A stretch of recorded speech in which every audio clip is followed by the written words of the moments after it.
Cada día miles de cristianos son perseguidos sencillamente porque siguen a Cristo. Diariamente, millones de creyentes enfrentan la posibilidad de que se les confisquen sus propiedades, que sus líderes sean golpeados y puestos en la cárcel, y que se les haga daño a sus familias, e inclusive que los maten. De hecho, la persecución de los cristianos estaba en la mente de Marcos cuando escribió el segundo evangelio del Nuevo Testamento, el Evangelio de Marcos. La iglesia primitiva había sufrido de diferentes maneras. Pero, ¿cómo iban los cristianos a entender el significado de su sufrimiento? ¿Qué les podía enseñar el ejemplo de Jesús acerca de sus dificultades? Marcos respondió preguntas como estas al contar la historia de la vida de Jesús en maneras que reforzaba la fe de los primeros cristianos y los animaba a perseverar. Esta es la tercera lección de nuestra serie, Los Evangelios, y la hemos titulado El Evangelio según San Marcos. En esta lección, veremos la historia que Marcos nos da de Jesús para que apliquemos sus enseñanzas más efectivamente a nuestras vidas. Nuestro estudio del Evangelio de Marcos se va a dividir en tres partes principales. Primero, vamos a considerar el trasfondo del Evangelio de Marcos. Segundo, vamos a explorar su estructura y contenido. Y tercero, veremos algunos de sus temas principales. Comencemos con el trasfondo del Evangelio de Marcos. Exploraremos el trasfondo del Evangelio de Marcos al considerar al autor, Marcos, su audiencia original y la ocasión o circunstancias presentes cuando escribió. Veamos primero al autor del Evangelio. Veremos la autoría del Evangelio de Marcos en dos partes. Primero, veremos el punto de vista tradicional de su autoría. Y segundo, exploraremos la historia personal del autor. Comencemos con el punto de vista tradicional acerca de la autoría de este Evangelio. Entre los primeros escritores cristianos que dijeron que Marcos escribió el segundo Evangelio está Papías. Papías vivió en el principio del segundo siglo y fue un obispo en Asia Menor cerca del año 130 después de Cristo. Sabemos del punto de vista de Papías por el famoso historiador de la Iglesia, Eusebio, quien escribió cerca del año 325 después de Cristo. En su obra Historia Eclesiástica, libro 3, capítulo 39, sección 15, Eusebio dijo lo siguiente acerca de Papías. Marcos llegó a ser el intérprete de Pedro y escribió de manera exacta, pero no por orden, todo lo que recordaba de las cosas dichas y hechas por el Señor, porque él no había oído al Señor ni había sido uno de sus seguidores, sino que más tarde, como he dicho, fue seguidor de Pedro. Pedro solía enseñar según la ocasión lo demandaba. De acuerdo a Papías, el Evangelio de Marcos era muy dependiente de las enseñanzas del apóstol Pedro. Marcos no había sido un testigo visual del ministerio de Jesús, pero él registró lo que Pedro había visto y oído de Jesús. Otros escritores en la iglesia primitiva también afirmaron el punto de vista tradicional de que Marcos escribió este evangelio. Por ejemplo, el prólogo antimarcionita al segundo evangelio, escrito cerca del año 170 después de Cristo, directamente da la autoría a Marcos. El padre de la iglesia, Ireneo, quien escribió cerca del año 177 después de Cristo, también afirmó este punto de vista. Y además de esto, los manuscritos griegos más tempranos que le dan un título a este libro lo llaman según San Marcos.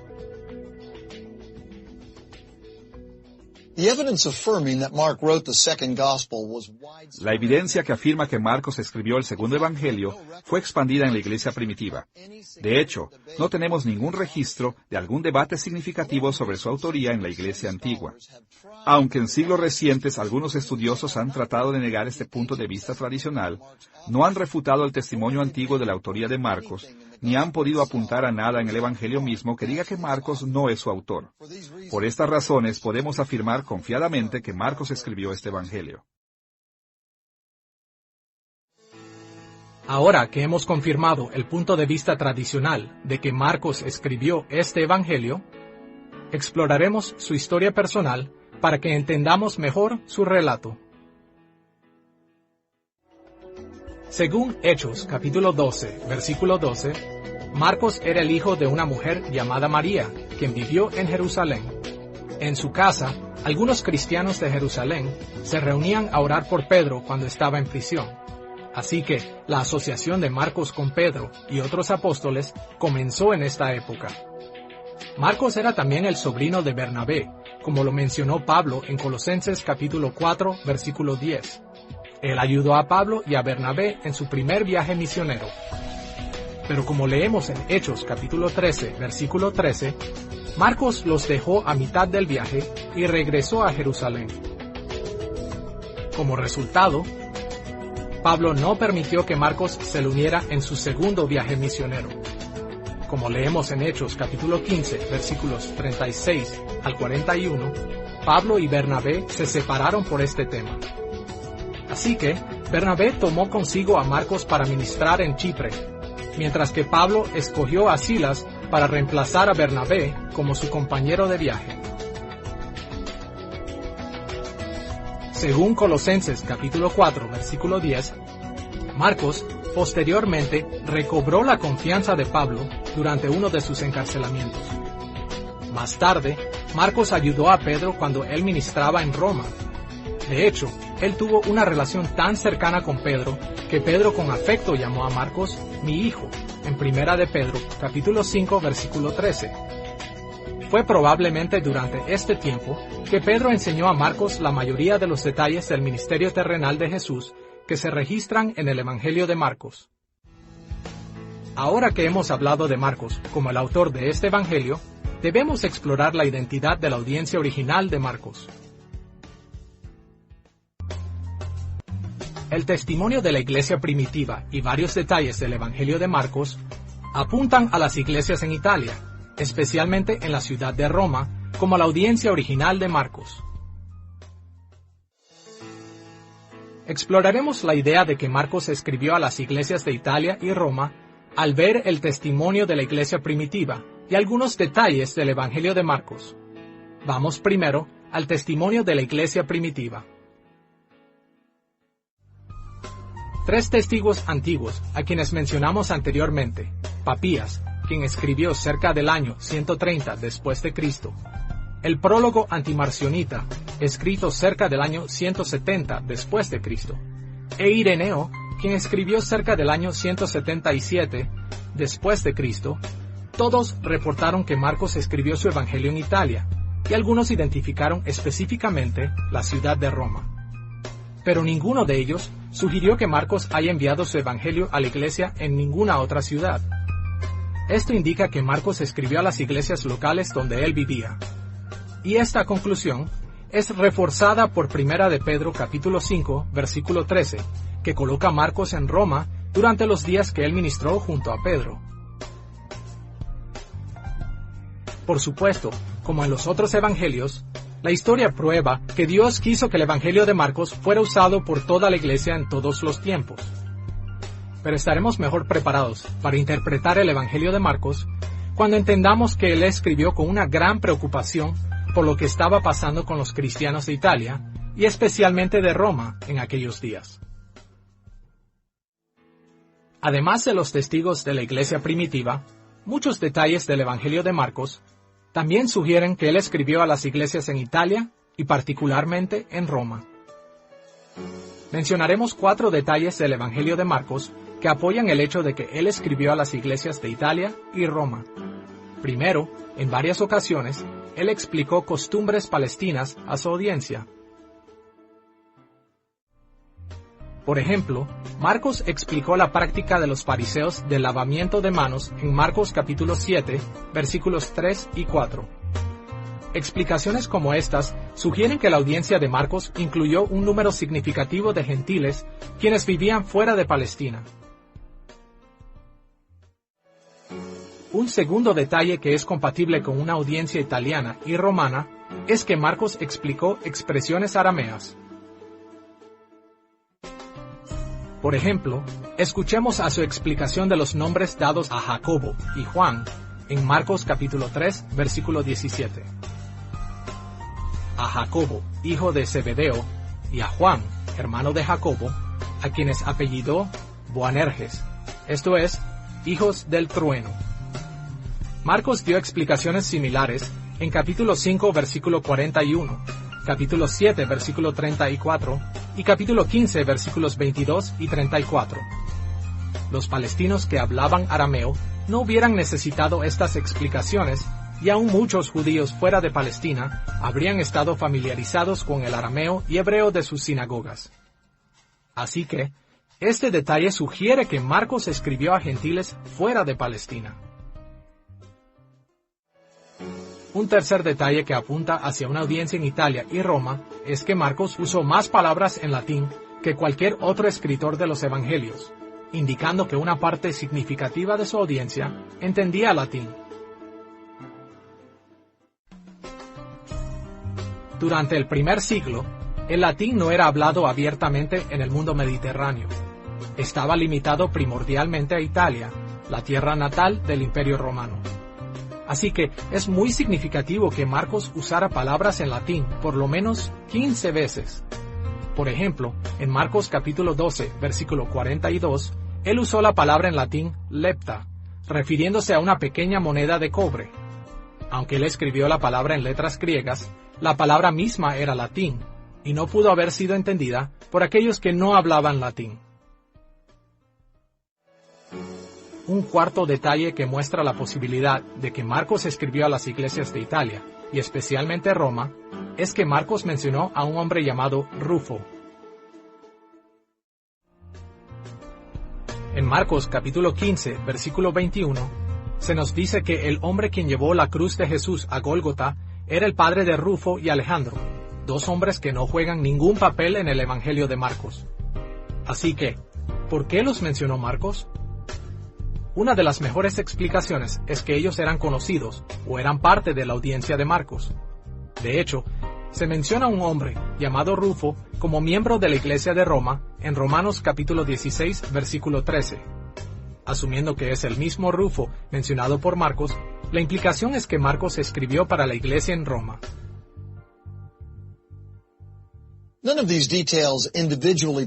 Ninguno de esos detalles individualmente prueban que Roma era el destino del Evangelio de Marcos, pero su efecto acumulativo confirma el fuerte testimonio de la iglesia primitiva. Y como veremos más tarde en esta lección, leyendo el Evangelio con una audiencia romana en mente, puede ayudarnos a sacar algunos de los énfasis particulares de Marcos y aplicarlos a nuestras propias vidas en la iglesia moderna. Con el autor y audiencia original de este Evangelio en mente, estamos listos a examinar un tercer aspecto del trasfondo del Evangelio de Marcos, la ocasión o circunstancias de su composición. Vamos a explorar dos aspectos de la ocasión del Evangelio de Marcos. Primero, vamos a considerar la fecha cuando Marcos escribió. Y segundo, vamos a explorar el propósito de Marcos para escribir. Comencemos por ver la fecha del Evangelio de Marcos. La fecha de composición del Evangelio de Marcos no puede ser determinada con absoluta certeza, pero la evidencia parece apuntar a una fecha a mediados o finales de los años 60 del primer siglo. Testigos antiguos como Ireneo y el prólogo antimarcionita dicen que Marcos escribió su Evangelio después de la muerte de Pedro. Lo más posible es que Pedro fue martirizado en Roma durante las persecuciones hechas a la iglesia por el emperador romano Nerón, después de que Roma fue quemada en el año 64 después de Cristo. Papías nos da el indicio de que Marcos comenzó su trabajo mientras Pedro seguía vivo, pero él no descarta la posibilidad de que Pedro muriera antes de que Marcos haya terminado. Así que parece razonable aceptar que la fecha más temprana en que Marcos pudo haber completado su evangelio pudo haber sido en algún tiempo cerca de la muerte de Pedro, en el año 64 después de Cristo. El año más tarde en que Marcos pudo haber escrito es difícil de determinar. Como vimos más temprano en la lección, muchos académicos creen que Marcos fue el primer evangelio escrito, y que Mateo y Lucas usaron a Marcos como referencia cuando escribieron sus propios evangelios. ya que ninguno de estos 3 evangelios menciona la destrucción de Jerusalén y su templo, la cual sucedió en el año 70 después de Cristo, muchos académicos concluyen que Mateo, Marcos y Lucas fueron escritos antes de ese tiempo. Y si Mateo y Lucas recibieron y utilizaron el Evangelio de Marcos antes de completar sus propios trabajos, es seguro decir que Marcos fue terminado aún antes del año 70 después de Cristo, cerca del año 69 después de Cristo, y probablemente tan temprano como el año 67 después de Cristo, lo que hubiera provisto más tiempo a Mateo y a Lucas para familiarizarse con el Evangelio de Marcos antes de escribir los suyos. Con la fecha del Evangelio de Marcos en mente, consideremos su propósito para escribir. En un sentido, Marcos y todos los demás evangelios compartieron un propósito en común: preservar un registro histórico preciso de la vida y enseñanzas de Jesús. Desde el año 50 después de Cristo en adelante, más y más de los apóstoles y testigos oculares de la vida, muerte y resurrección de Jesús estaban muriendo. Así que había una necesidad de preservar su testimonio. Como Eusebio y otros escritores de la iglesia primitiva mencionaron, parte del propósito de Marcos era preservar los registros de Pedro del ministerio de Jesús. Pero el conservar este registro no fue el único propósito de Marcos. Como sucedió con cada escritor de los evangelios, Marcos no solo quería que sus escritores aprendieran sobre Jesús, sino que también sacaran lecciones de la vida de Jesús que pudieran aplicar a sus propias vidas. Pero ¿cómo eran sus vidas? Probablemente, durante los años que Marcos estaba escribiendo, la iglesia de Roma sufría persecución por Nerón, el emperador romano. Nerón reinó del año 54 al 68 después de Cristo. Él es famoso por culpar a los cristianos de quemar a Roma en el año 64 después de Cristo y por castigarlos en formas horribles. La vida fue muy difícil para los cristianos dentro y cerca de Roma durante este periodo. Y como veremos, Marcos diseñó este evangelio para apoyarlos en sus circunstancias. Hay muchas formas de describir el propósito de Marcos, pero en esta lección nos enfocaremos en la idea de que Marcos escribió su evangelio para fortalecer a los cristianos perseguidos en Roma. El Evangelio de Marcos expresó claramente que toda dificultad y tentación que los cristianos romanos enfrentaron al sufrir por Cristo, podrían estar seguros que Jesús ya los había enfrentado. Él había sido condenado injustamente en una corte romana. Había sido golpeado por soldados romanos y había sido crucificado en una cruz romana. Pero por medio de sus sufrimientos, Jesús había vencido. Y Marcos quería asegurar a su audiencia que si seguían fielmente a Jesús, ellos triunfarían también. Sufrirían, sí, pero su sufrimiento sería su camino a la gloria, tal y como lo había sido para Jesús. Ahora que hemos visto el trasfondo del Evangelio de Marcos, veamos su estructura y contenido. En un panorama general, el Evangelio de Marcos se divide en 5 secciones principales. Primero, Marcos empieza su evangelio con un breve anuncio de Jesús como el Mesías, en el capítulo 1, versículos 1 al 13. Segundo, el poder del Mesías en el capítulo 1, versículo 14 al capítulo 8, versículo 26. Tercero, presenta una pequeña pieza clave con la afirmación de los apóstoles acerca del Mesías, en el capítulo 8, versículos 27 al 30. Cuarto, esta sección de narrativas que tiene que ver con el sufrimiento del Mesías, en el capítulo 8, versículo 31, al capítulo 15, versículo 47. Y quinto, una conclusión que registra la victoria del Mesías, en el capítulo 16, versículos 1 al 8. Veamos cada una de estas porciones en Marcos, comenzando con el anuncio del Mesías. Escuchemos cómo abre el Evangelio en Marcos capítulo 1, versículo 1. Principio del Evangelio de Jesucristo, Hijo de Dios. Cuando Marcos se refiere a Jesús como Cristo, él usó la traducción griega de la palabra hebrea Mesías. Igualmente, el término Hijo de Dios fue otra indicación de que Jesús era el Mesías de Dios. En el Antiguo Testamento y en la teología judía contemporánea, el Mesías iba a ser descendiente del rey David, quien iba a restaurar el trono real a Israel y convertir la nación en el reino de Dios en la tierra. Esta declaración inicial es seguida por un breve registro del bautismo de Jesús por Juan el Bautista en Marcos capítulo 1 versículos 2 al 11. Al final del bautismo de Jesús, el Espíritu Santo descendió sobre Jesús, y la voz de Dios el Padre se escuchó del cielo anunciando que Jesús era su Hijo amado. De esta manera, el Espíritu y el Padre confirmaron que Jesús era verdaderamente el deseado y esperado Mesías. Pero Jesús no era el tipo de Mesías que muchas personas esperaban. En general, los judíos del primer siglo pensaron que el Mesías iba a marchar hacia Israel y tomar el gobierno.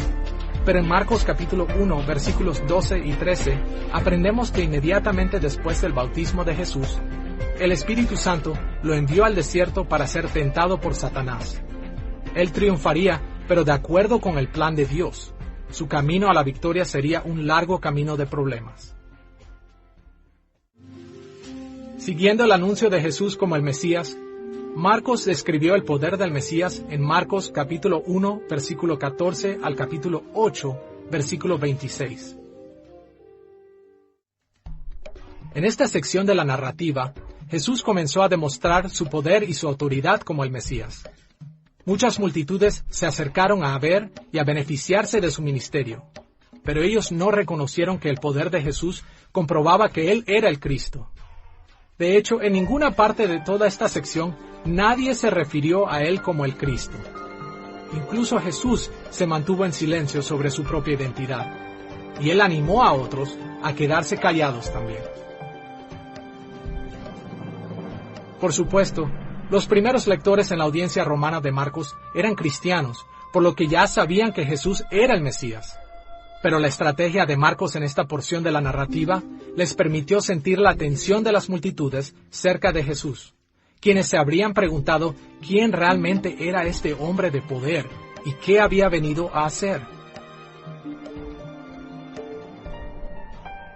Desafortunadamente, algunos académicos críticos a menudo han tomado el silencio de Jesús como una indicación de que Jesús no estaba consciente de su rol mesiánico durante el principio de su ministerio. Pero como vemos en Marcos capítulo 1, versículo 11, Dios mismo anunció el rol de Jesús como Mesías en su bautismo. A la luz de esto, es mejor entender el silencio de Jesús como estratégico. Jesús tenía una meta particular que cumplir, y él sabía que entre más gente se acercaba a él, más difícil se haría esta meta. La narrativa de Marcos que describe el poder del Mesías puede ser dividida en 4 partes. Primero, Marcos proveyó una introducción que estableció el estilo de toda la narrativa. Segundo, él se enfocó en el ministerio de Jesús localizado cerca de la ciudad de Capernaum. Tercero, él explicó que el ministerio de Jesús se expandía al resto de la región de Galilea. Y cuarto, él reportó que Jesús se mudó más allá de Galilea, en áreas predominantemente gentiles. Veremos cada una de estas secciones, comenzando con la introducción en Marcos, capítulo 1, versículos 14 y 15. Escuchemos la forma en que Marcos resumió la enseñanza de Jesús en Marcos capítulo 1, versículo 15. El tiempo se ha cumplido, y el reino de Dios se ha acercado. Arrepentíos, y creed en el Evangelio. Marcos indicó que el propósito central de Jesús en Galilea era predicar el Evangelio o las buenas nuevas que el reino de Dios estaba cerca, y que sus bendiciones se ofrecían a todos aquellos que se arrepienten y creen. A través de su crónica sobre el poder del Mesías, Marcos se enfoca en el ministerio de Jesús en los alrededores de la región de Galilea, comenzando cerca de la ciudad de Capernaum y extendiéndose desde allí. Al comparar el registro de Marcos con los otros evangelios, parece que Marcos omitió las veces en que Jesús enseñó en otros lugares. Estas omisiones indican que la meta de Marcos era reportar las actividades y estrategias de Jesús en la región de Galilea, en vez de proveer un reporte detallado de todos sus viajes. Después de la introducción, Marcos describe el ministerio de Jesús cerca de la ciudad de Capernaum, en la región de Galilea, en Marcos capítulo 1, versículo 16 al capítulo 3, versículo 6. Marcos comenzó reportando que Jesús llamó a sus primeros discípulos, en Marcos capítulo 1, versículos 16 al 20. En esta sección, vemos que una de las formas en que la gente responde a Jesús fue con una obediencia radical. Jesús les pide que lo sigan y ellos dejan lo que están haciendo y se convierten en sus discípulos. Después, Jesús proclamó el Evangelio al predicar y hacer milagros en Capernaum, en Marcos capítulo 1, versículos 21 al 34. Durante este tiempo, la fama de Jesús se empezó a dispersar por Galilea, de la misma forma que se dispersó durante todo su ministerio. Por causa de su creciente fama, las multitudes comenzaron a reunirse cerca de Jesús, a menudo estorbando su habilidad de proclamar y demostrar el Evangelio. Así que, él empezó a instruir a otros para que no lo proclamaran como el Mesías. Después, Jesús salió de Capernaum y comenzó a enseñar y a hacer milagros en aldeas vecinas, como vemos en Marcos capítulo 1, versículos 35 al 45. Jesús se fue a aldeas vecinas para predicar su evangelio por medio de sus enseñanzas y milagros, pero también lo hizo para escapar de las multitudes en Capernaum, que evitaban que enseñara libremente. Como había hecho antes, él animó a aquellos con quienes se encontraba a no dar reportes sobre él. Después de eso, Marcos reportó que Jesús regresó a Capernaum, donde estuvo en desacuerdo con los líderes judíos, como leemos en Marcos capítulo 2, versículo 1 al capítulo 3, versículo 6. Esta parte del Evangelio de Marcos habla sobre la autoridad de Jesús para perdonar pecados, su justificación para su ministerio a los pecadores y sus enseñanzas acerca del día de reposo. Pero también introduce otra consecuencia de su creciente fama. Los oponentes de Jesús empezaron a crecer en número y a oponérsele más fuertemente. De hecho, la sección termina prediciendo la muerte de Jesús. En Marcos, capítulo 3, versículo 6, Marcos reporta que los oponentes de Jesús estaban tan enojados que muchos comenzaron a planear matarlo. Ahora que hemos estudiado el trabajo de Jesús cerca de Capernaum, veamos cómo él expandió su ministerio por la región de Galilea, en Marcos, capítulo 3, versículo 7, al capítulo 6, versículo 13. En esta etapa, Jesús predicaba y demostraba la cercanía del reino de Dios en áreas nuevas, moviéndose más allá de Capernaum, al resto de las regiones cercanas. Al predicar el arrepentimiento y el perdón en estos lugares, él continuaba atrayendo multitudes, y esto inspiraba aún más oposición. Esta sección comienza con la retirada de Jesús de las multitudes en Marcos capítulo 3, versículos 7 al 12. Este párrafo marca la pauta para toda la sección, al enfatizar que la fama de Jesús se estaba dispersando por todos lados, aún con los intentos de minimizarla, y las multitudes que se reunían cerca de él le hacían difícil la tarea de enseñar. Esta dificultad parece ser una razón por la cual Jesús extendió su ministerio a otras áreas de Galilea. La próxima sección de esta narrativa reporta cuando Jesús nombra a 12 de sus seguidores para ser discípulos especiales, como leemos en Marcos capítulo 3, versículos 13 al 19. Jesús escogió a estos 12 discípulos para que le ayudaran a predicar el Evangelio y para hacer milagros. Pero Marcos también les recordó a sus lectores que uno de estos discípulos eventualmente traicionaría a Jesús. La oposición a Jesús no solamente vendría por medio de sus enemigos, sino inclusive de sus seguidores más cercanos. Después de esto, Marcos reportó la oposición que Jesús enfrentó de los maestros de la ley y de su propia familia, como vemos en Marcos capítulo 3, versículos 20 al 35. Esta narrativa demuestra cómo Jesús proclamó el Evangelio del Reino con un poder milagroso y recibió oposición de todos lados. en vez de recibirle como el Mesías, los maestros de la ley creyeron que él estaba poseído por el diablo, y su propia familia creyó que había perdido la cabeza. Después, Jesús proclamó el Evangelio por medio de parábolas acerca del reino de Dios en Marcos, capítulo 4, versículos 1 al 34. Jesús comúnmente enseñó en parábolas cuando estaba rodeado de no creyentes. Él hizo esto para revelar el reino de Dios a quienes creían y esconderlo de los que no creían. Como dijo a sus discípulos en Marcos capítulo 4, versículos 11 y 12. A vosotros os es dado saber el misterio del reino de Dios, mas a los que están fuera, por parábolas todas las cosas, para que viendo, vean y no perciban, y oyendo, oigan y no entiendan, para que no se conviertan y les sean perdonados los pecados. Tristemente, a veces las parábolas de Jesús confundieron a sus discípulos, pero cuando esto sucedió, Jesús explicó el significado en privado para asegurarse que habían entendido.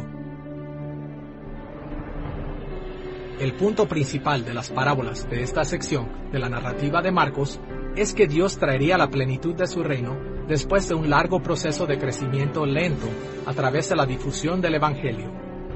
Jesús estaba trayendo el reino de Dios a la tierra, pero Él lo estaba haciendo de una forma prolongada que exigía que sus seguidores enfrentaran sufrimientos y oposición, tal y como Él lo había hecho. El relato de Marcos de las parábolas de Jesús es seguido por varias muestras de poder en Marcos capítulo 4 versículos 35 al capítulo 5 versículo 43. Aquí, Marcos reportó que Jesús controló el clima, expulsó demonios, sanó enfermedades y resucitó muertos. En cada una de estas historias, la gente estaba aterrada frente al peligro, pero después del rescate milagroso de Jesús, su terror incrementó porque ellos no entendían quién realmente era este hombre de poder.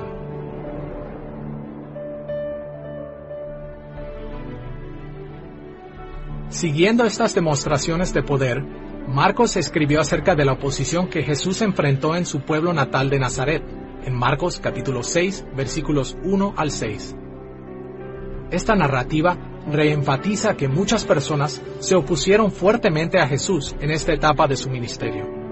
Aun cuando el Evangelio se diseminaba con poder y las multitudes seguían creciendo, la gente de su pueblo natal lo rechazaban a él y a su Evangelio.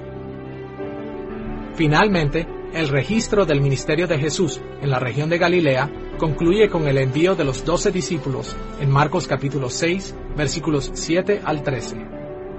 Jesús envió a sus 12 discípulos a predicar el Evangelio del reino y a hacer milagros por toda la tierra de Palestina.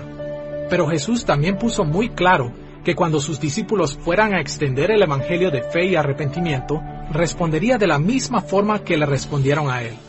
Algunos lo aceptarían y otros lo rechazarían. Jesús consistentemente enseñó que el reino de Dios continúa creciendo a pesar de la oposición. Después de reportar el ministerio de Jesús cerca de la ciudad de Capernaum y la región de Galilea, Marcos pone su atención en el poder del Mesías en el ministerio de Jesús más allá de Galilea, en Marcos capítulo 6, versículo 14, al capítulo 8, versículo 26. Al registrar la obra de Jesús más allá de la región de Galilea, Marcos continuó enfatizando algunos de los temas que ya hemos visto. Él reportó la poderosa propagación de la proclamación del reino y la reacción de las multitudes entusiastas, y el número creciente de opositores de Jesús. Pero Marcos también empezó a enfocarse en los discípulos de nuevas formas. Él enfatizó las formas en que Jesús los entrenó para los días difíciles que estaban por venir. Y llamó la atención a las formas en que regularmente sus enseñanzas eran malinterpretadas y fracasaban en su compromiso con Él. El reporte de Marcos del ministerio de Jesús, más allá de Galilea, comienza con un énfasis a la fama creciente de Jesús, en Marcos capítulo 6, versículos 14 al 29. En el pasado, cuando Jesús limitó su ministerio alrededor de Capernaum, su fama se extendió por toda la región de Galilea. Su fama lo precede. Cuando Jesús se quedó en las afueras de Galilea, su fama era ya conocida por toda Palestina, que inclusive alcanzó al rey Herodes. Marcos también aprovechó esta oportunidad para abordar una pregunta acerca de la identidad de Jesús. Específicamente, Marcos explicó que Jesús no podía ser Juan el Bautista, ya que el rey Herodes lo había asesinado. Después, Marcos reportó varios milagros en Marcos capítulo 6, versículos 30 al 56. Esta sección comienza con el intento de Jesús de alejarse de las multitudes, pero después él describe varios actos de poder que demuestran por qué las multitudes estaban allí. Jesús demostró su poder al alimentar multitudes de 5,000 y 4,000 personas, al caminar sobre el agua en el mar de Galilea, y al sanar los ciegos y los sordos.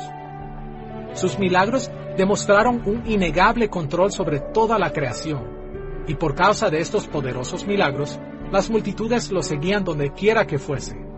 Algunas veces hasta lo persiguieron.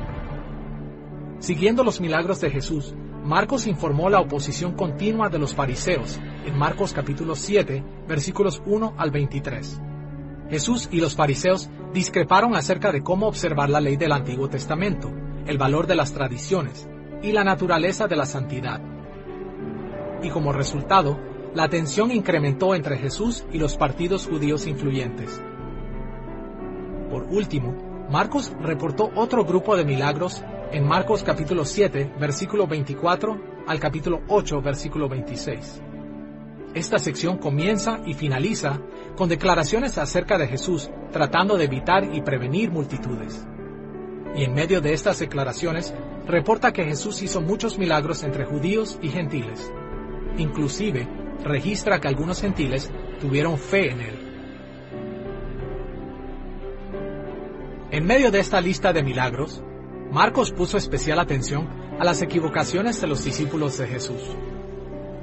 Al principio de su ministerio, los discípulos se habían equivocado al entender la parábola del sembrador, como vemos en Marcos capítulo 4, versículo 13. Y hasta este punto, ellos todavía no entendían algunas de sus enseñanzas. Así que Jesús los confrontó directamente.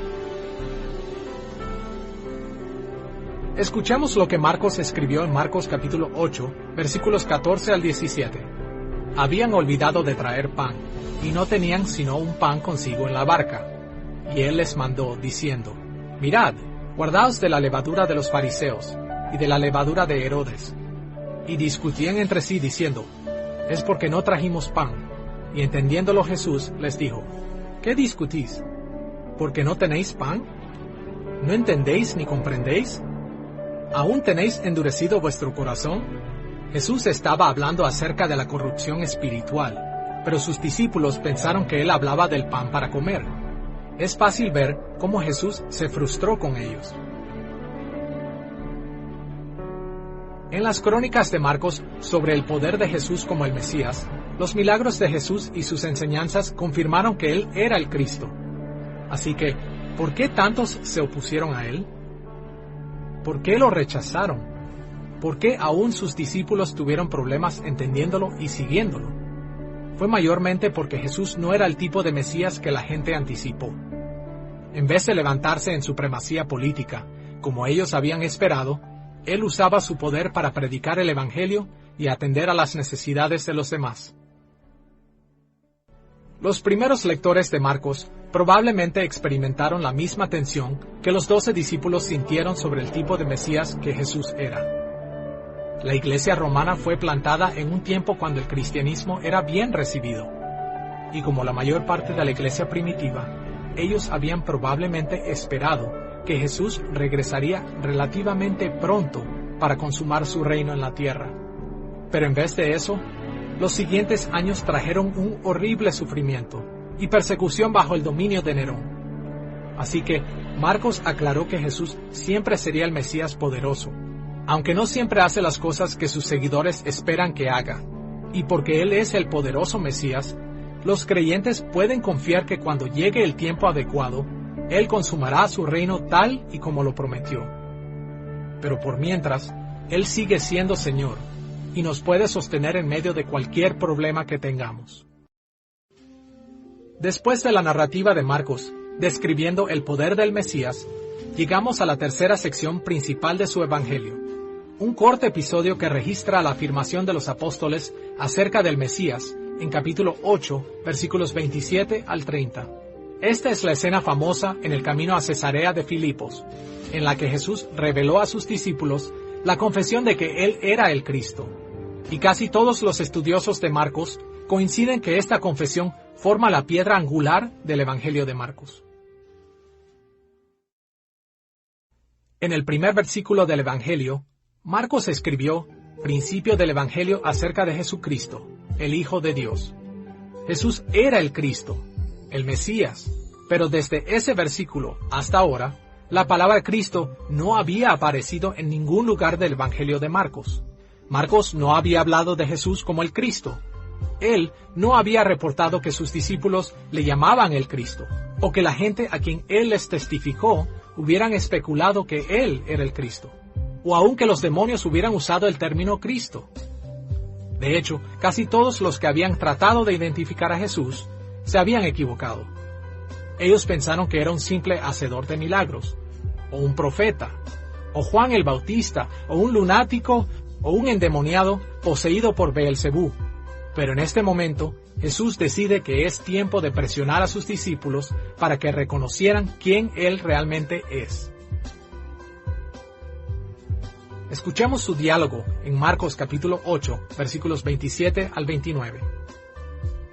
Jesús preguntó a sus discípulos diciéndoles, ¿quién dicen los hombres que soy yo? Ellos respondieron, unos, Juan el Bautista, otros, Elías, y otros, algunos de los profetas. Entonces él les dijo, ¿y vosotros? ¿Quién decís que soy? Respondiendo Pedro le dijo, tú eres el Cristo. Después de 8 capítulos de evidencia, los apóstoles finalmente afirmaron su creencia de que Jesús era el Cristo, el Mesías, el que traería el reino de Dios.